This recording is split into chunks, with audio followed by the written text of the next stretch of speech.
cours de géographie, nous allons parler aujourd'hui des points cardinaux du plan et de la carte géographique. Les points cardinaux, quelque chose qui est cardinal, c'est quelque chose qui est important. Les points cardinaux sont les 4 principales directions d'une boussole: le nord, le sud, l'ouest et l'est. Les points cardinaux sont représentés sur les cartes de géographie, les cartes géographiques, quelquefois par une rose des vents. Une rose des vents, vous en verrez tout à l'heure, une rose des vents est constituée de différentes pointes, dont le nord, la pointe du nord est mise en évidence pour qu'on se rende compte où se trouve le nord. Quelquefois cette pointe est allongée, quelquefois elle est mise en couleur pour bien montrer où est le nord. Alors plus couramment, les cartes géographiques, quand on la tient bien droit devant vous, eh bien le nord c'est en haut de la carte, le sud est en bas, l'ouest est à gauche et l'est est à droite. Alors en plus des points cardinaux, vous pouvez avoir, parce que vous comprenez que le nord, entre le nord et l'est par exemple, il y a un angle droit de 90 degrés. Donc si on dit tel village est au nord, ça va. Telle ville est à l'est, ça va. Mais s'il y a une ville ou quelque chose qui est au nord-est, le point cardinal ne l'indique pas vraiment. Ne les indique pas. C'est à peu près au nord-est. Alors, sur les roses de vent, quelquefois, il y a aussi des points intercardinaux. Inter, ça signifie entre, en fait. Donc, on a des points cardinaux qui sont, par exemple, entre le nord et l'est, à 45 degrés, c'est le nord-est. Il y a aussi le sud-est. Il y a aussi le sud-ouest et le nord-ouest. D'accord ? Donc voilà encore 4 autres points cardinaux, intercardinaux. On peut encore en trouver d'autres. Comprenez ? Là, on est passé de 90 degrés à 45 degrés. Donc en tout, dans cette première rose des vents, on trouve déjà 4 points cardinaux et 4 autres points intercardinaux, ce qui permet d'être assez précis. Mais sur certaines cartes, il y a des roses de vent où il y a encore plus de points intercardinaux. On passe de 90-45 degrés jusqu'à 22 degrés et demi. Donc, par exemple, si un village, par exemple, est situé au nord, mais un tout petit peu à l'est, ça va être nord-nord-est. Ça veut dire comme le nord-est, mais un peu plus près du nord, nord-nord-est. Ça veut dire vraiment proche du nord, quoi. Vous voyez ? Comme sud, quasiment au sud, sud-sud-est. Après, on passe au sud-est tout court. Après, au sud-est-est. Après, au sud-est. Comprenez ?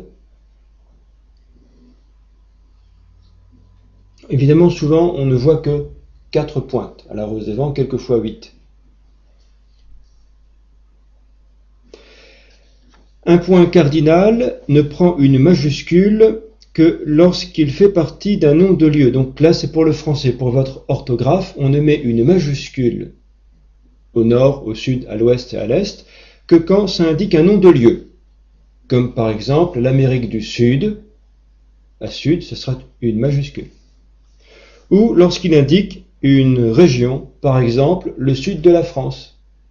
Sud commencera par une majuscule. Sinon, dans tous les autres cas, en français, on écrit une minuscule. Alors, nous allons parler maintenant, vous avez déjà vu une carte géographique, oui, avec les différents villages, les différentes communes. Vous avez vu aussi un plan d'une maison, par exemple, peut-être. C'est-à-dire c'est une grande feuille en papier sur laquelle on a représenté le plan de la maison. Donc ça, c'est un plan. Une carte, c'est une carte de région, par exemple. Alors, c'est ça la différence entre la carte et le plan, c'est que sur un plan, on a moins réduit que sur une carte. Si on représente une maison sur une carte géographique, la maison va être un tout petit point noir. ou un tout petit rectangle noir. Une grande église, ça sera représenté par un tout petit rectangle. Pourquoi? Parce que les dimensions de l'église, on les a réduites à presque rien, sur un plan. Donc on a réduit beaucoup, sur une carte, pardon. Sur un plan, une maison, on la voit bien. Pourquoi? Parce que les dimensions de la maison, si la maison fait 10 mètres de long, eh bien sur le dessin, ça représentera peut-être 10 cm de long, ou 20 cm de long. On a moins réduit les distances. Vous comprenez? Alors, sur un plan et une carte, évidemment, on peut représenter beaucoup de choses, mais on ne peut pas tout représenter. Par exemple, on ne peut pas représenter toutes les couleurs que l'on trouve. D'accord? Sauf si c'est une carte satellitaire, une photo prise par un satellite où il essaye de prendre le maximum de couleurs. Là, on aura les couleurs quand même. Mais habituellement, sur les cartes géographiques, donc, on n'a pas les couleurs réelles des arbres, des prairies, des montagnes, des collines, des routes. C'est représenté, c'est simplifié pour qu'on puisse mieux lire la carte. Pour qu'on puisse mieux voir les routes, par exemple. Donc une carte ou un plan, c'est quelque chose de simplifié, réduit d'une partie de terrain. Alors, évidemment, pour dessiner, par exemple, une maison, ou par exemple, une commune, on a besoin de diminuer les distances. Il est évident que si on veut représenter sur un plan une maison, si les 10 mètres de longueur de la maison, on les représente tel quel sur un plan, le plan va devoir faire la grandeur de la maison. Un plan de 10 mètres de long sur 8 mètres de large. Un plan immense. Impossible. Donc forcément, il va falloir faire une réduction pour que ça tienne sur... Il y a des plans qui sont grands quand même, qui font la grandeur d'un bureau, voire de 2 grands bureaux de maître. D'accord? Il y a des très grands plans. Alors on les roule, on les met dans des tubes. C'est les architectes qui font ces plans. Les architectes et les gens qui travaillent dans les métiers du bâtiment. Les plombiers, les chauffagistes, les électriciens, les maçons, les couvreurs.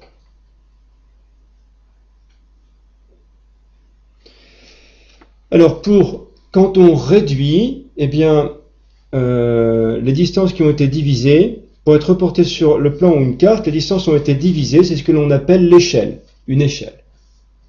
Quelque part, c'est une échelle de grandeur. D'accord? Donc si vous voulez savoir combien telle route mesure, soit c'est indiqué sur le plan, soit c'est indiqué grâce à une échelle de grandeur. D'accord? Sur un plan, les distances sur un plan, donc pensez à une maison. Quand je vous parle de plan, pensez le plan d'une voiture aussi. Le plan d'une maison, par exemple, les distances sont divisées par un nombre inférieur à 50 000. Là, ça va être le critère. Si c'est en dessous de 50 000, alors ça s'appelle un plan. Au-dessus de 50 000, ça s'appelle une carte. Par exemple, un plan d'architecture au 1 millième. 1 millième, ça signifie que les longueurs ont été divisées par 1000.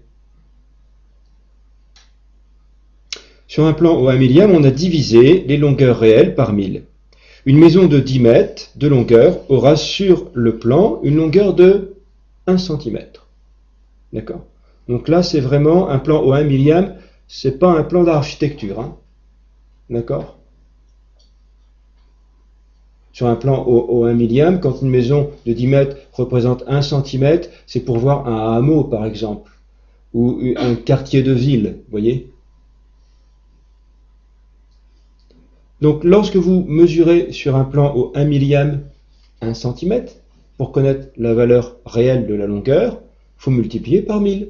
1 cm par 1000. Ça fait 10 000 cm. Ça fait 10 mètres. Ça fait 1000 cm, ça fait 10 mètres. Sur une carte maintenant, une carte, automatiquement une carte géographique, donc les choses sont tout petites sur la carte. Ça va vous aider à retenir la différence entre carte et plan. Carte géographique, une maison, c'est un petit point. C'est presque rien. C'est un tout petit rectangle de rien du tout. Sur une carte géographique, les distances sont divisées par 50 000 ou plus que 50 000.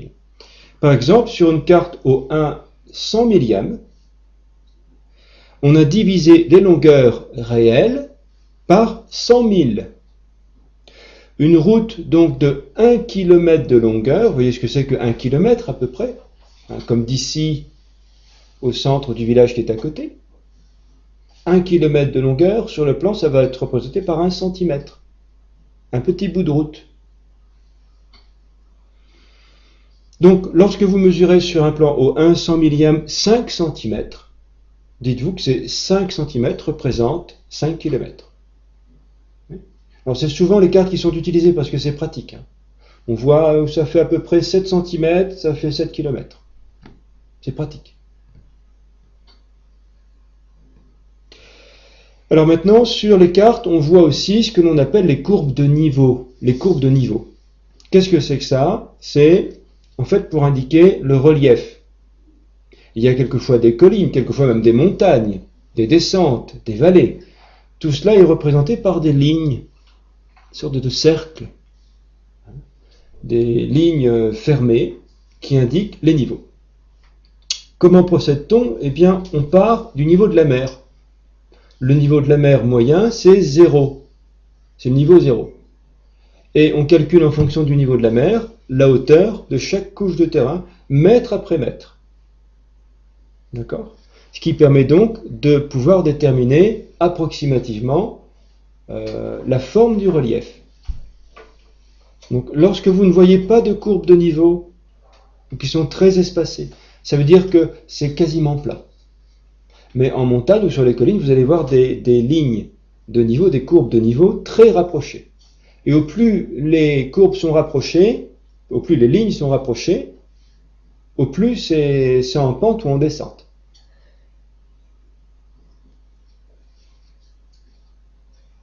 Une chose intéressante à faire avec ça, par exemple, c'est le plan, surtout si s'il y a des collines et des vallées dans votre région, c'est de prendre le plan de votre région et de découper des plaques de 1 cm d'épaisseur, par exemple, et de juxtaposer ces plaques. Donc grâce à un plan, ça permet de faire une maquette en relief. J'en ai vu une faite par ton oncle. C'était très intéressant. On voyait les collines, on voyait les vallées, c'était très très beau. On fait ça par exemple avec des plaques en polystyrène. On représente comme ça la région où on habite. Alors, on a parlé de l'altitude. L'altitude d'un lieu est sa hauteur calculée à partir du niveau de la mer. On calcule la hauteur. La hauteur, c'est pas 5 mètres. Ici, on pourrait être à peu près à 300 mètres ou à 200 mètres. Il ne faut pas penser qu'on n'est qu'à 10 mètres au-dessus de la mer.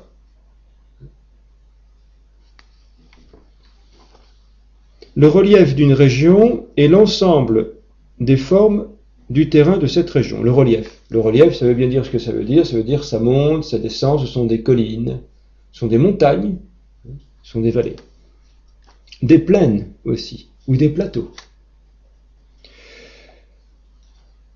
Le relief du sol est représenté par des courbes de niveau, comme nous l'avons dit, ou par des teintes différentes selon l'altitude. Ça, c'est intéressant aussi. On met en couleurs différentes en fonction de l'altitude, ce qui permet de voir mieux les montagnes, les collines, les vallées.